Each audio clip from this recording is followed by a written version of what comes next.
രാമപുരത്ത് തെരുവുനായയുടെ ആക്രമണത്തിൽ +2 വിദ്യാർത്ഥിയടക്കം 2 പേർക്ക് ഗുരുതരമായി പരിക്കേറ്റു. രാമപുരം ടൗണിൽ വൈകുന്നേരം 4ഓടെയാണ് സംഭവം.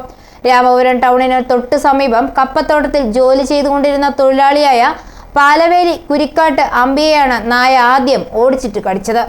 പറമ്പുടമയുടെ വീടിന്റെ തിണ്ണയിൽ വെള്ളം കുടിക്കുവാൻ കയറിയപ്പോൾ തെരുവുനായ തിണ്ണയിൽ കയറി കടിക്കുകയായിരുന്നു. കാലിന് ഗുരുതരമായ പരിക്കേറ്റ ഇയാളെ ആദ്യം രാമപുരം ഗവൺമെന്റ് ആശുപത്രിയിലും പിന്നീട് കോട്ടയം മെഡിക്കൽ കോളേജ് ആശുപത്രിയിലും പ്രവേശിപ്പിച്ചു.